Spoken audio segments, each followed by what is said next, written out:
Skinny Superhero. Harry Gold was right. This is a big story. It's the story of the creation and theft of the deadliest weapon ever invented. The scenes speed around the world, from secret labs to commando raids to street corner spy meetings. But like most big stories, this one starts small.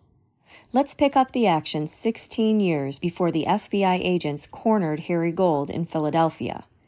Let's start 3,000 miles to the west, in Berkeley, California, on a chilly night in February 1934. On a hill high above town, a man and woman sat in a parked car. In the driver's seat was a very thin, young physics professor named Robert Oppenheimer. Beside him sat his date, a graduate student named Melba Phillips. The two looked out at the view of the San Francisco Bay. It was a fine view, but Oppenheimer couldn't seem to stay focused on the date. He turned to Phillips and asked, "Are you comfortable?" She said she was. "Mind if I get out and walk for a few minutes?" She didn't mind. Oppenheimer got out and strolled into the darkness. Phillips wrapped a coat around her legs and waited. She waited a long time. At some point, she fell asleep. She woke up in the middle of the night. The seat beside her was still empty. Worried, she stepped onto the road and waved down a passing police car. "My escort went for a walk hours ago, and he hasn't returned," she told the cop. The police searched the park, but found nothing. They notified headquarters, and a wider search was begun. An officer drove to Oppenheimer's apartment to look for useful clues. He found the professor in bed, sound asleep. The cop shook Oppenheimer awake and demanded an explanation. Oppenheimer said he'd gotten out of the car to think about physics.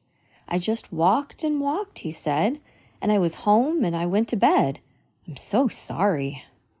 A reporter for the San Francisco Chronicle got hold of the story and wrote an article with the headline, "Forgetful Prof Park's Girl Takes Self Home."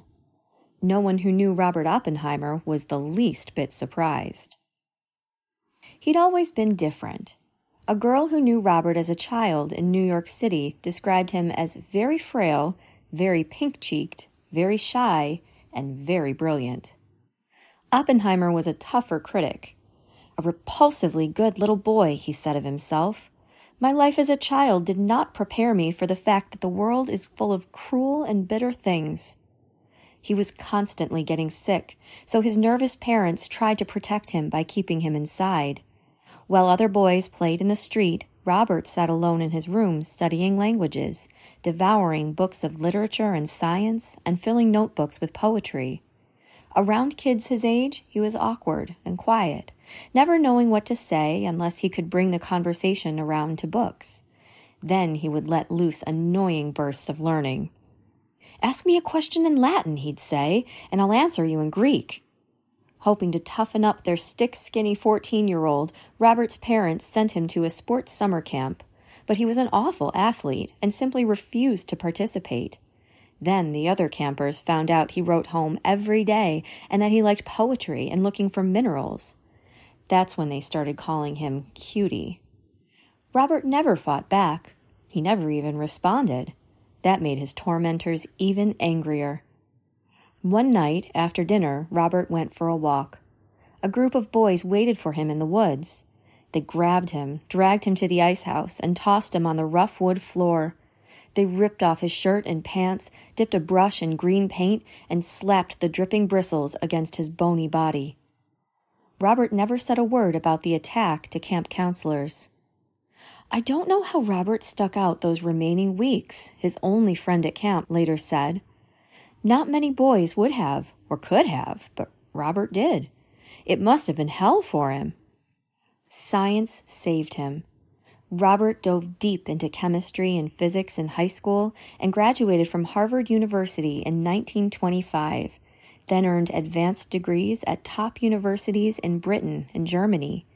Even in classes with some of the brightest students in the world, Oppie, as his friends called him, never lost his know-it-all style.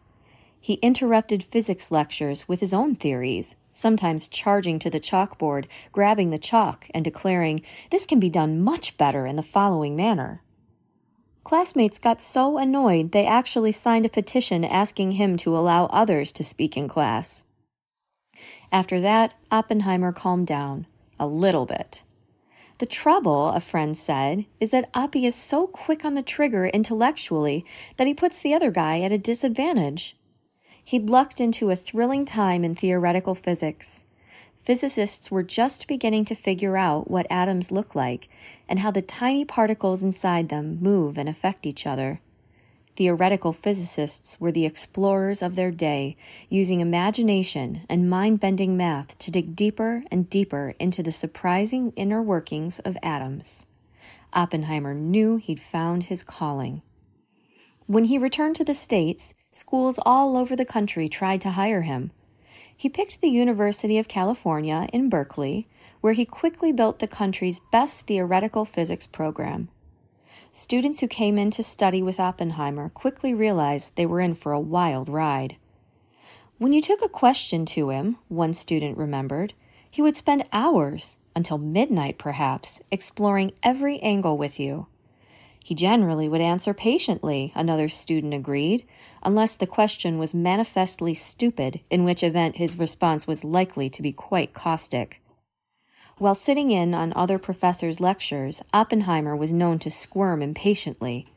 "Oh, come now," he'd call out. "We all know that. Let's get on with it." Oppenheimer's own lectures, according to a student named Edward Gurjoy, were lightning bursts of ideas, theories, and math on the blackboard. He spoke quite rapidly and puffed equally rapidly, Gurjoy said. When one cigarette burned down to a fragment he could no longer hold, he lit another.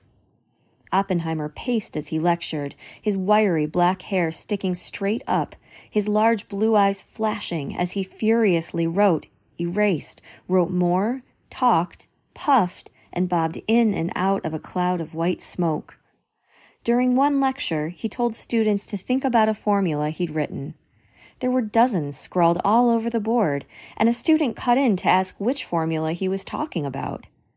"Not that one," Oppenheimer said, pointing to the blackboard, "the one underneath." "There was no formula below that one," the student pointed out. "Not below, underneath," snapped Oppenheimer. "I have written over it." As one of Oppenheimer's students put it, everyone sort of regarded him, very affectionately, as being sort of nuts. "I need physics more than friends," Oppenheimer once told his younger brother. Lost in his studies, Oppenheimer paid little attention to the outside world.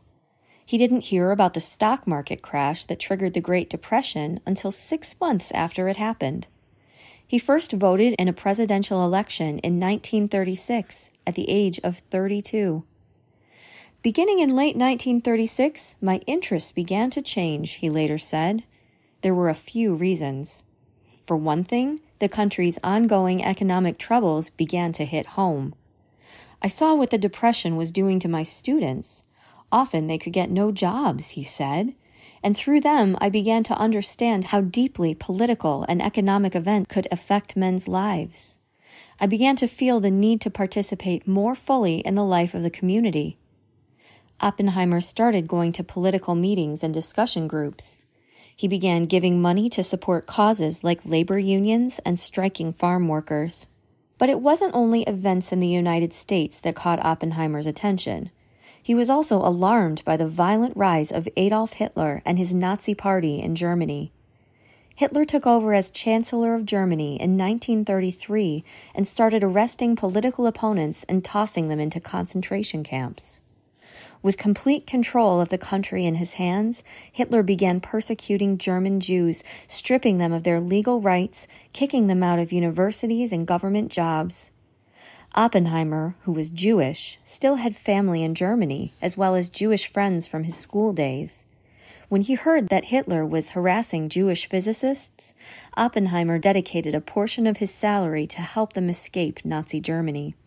At the same time, the German dictator built up a huge military and started hacking out what he called a Greater Germany, a massive European empire that Hitler insisted rightfully belonged to Germans. He annexed neighboring Austria in 1938, then demanded a huge region of Czechoslovakia. Britain and France were strong enough to stand in Hitler's way, but they caved into his threats, hoping to preserve peace in Europe. "This is my last territorial demand in Europe," Hitler promised. A few months later, he sent German troops into the rest of Czechoslovakia. Just 20 years after the end of World War I, it looked like a Second World War was about to explode. Oppenheimer followed these terrifying events from his home in California, burning with what he described as a continuing, smoldering fury toward Adolf Hitler.